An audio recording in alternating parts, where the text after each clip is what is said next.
Mandagitari mathibitarĩ-inĩ ma Embu migeta nĩ manogete kwirorera arwaru aria makoragwo mamarorete iguru harĩ motungata ma urigitani magikuo hatarĩ na ũndũ mangĩmateithia naguo.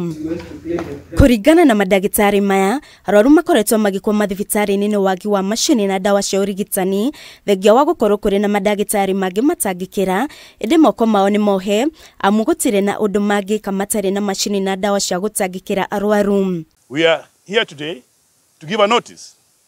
It's not a threat, it's a notice, and we will actualize it on 28th of this month, that if the county has not taken keen the issues of doctors in Embu County, then on 28th midnight, there will be no doctor that will be working in this particular hospital. We want to send a warning because even within this particular 8 months, there is no step that has been taken by the county government of Embu towards solving the crisis of shortage of doctors in Embu County. Moigete nĩ anogu tondũ makoretwo makiruta wĩra wa kunyabara ikuo na mageria mao ma gũthaitha thirikari ya Embu kũgũra indo ici nĩ maringĩte ihiga rĩu makĩana mũkana wa thikũ 21 maũndũ maya makorwo matangĩkĩrwo kwaga ũguo maige miro yao thĩ. The situation has come that the doctor of Embu are saying that they're tired to be in the hospitals when they are not supported. They're tired to be in the hospitals when the employment terms are not guaranteed.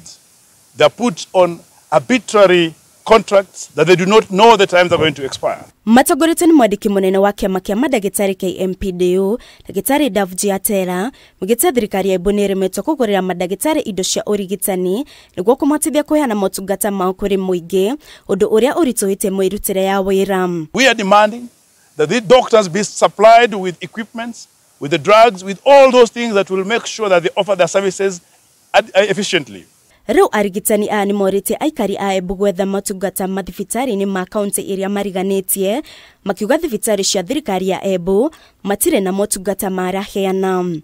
Any resident in the next 21 days should seek services in Kirinyaga County and Tharaka Nithi County and Meru County for the services of healthcare, whatever health is supposed to provide in Embu County. The number of doctors that Embu County as an individual has actually less.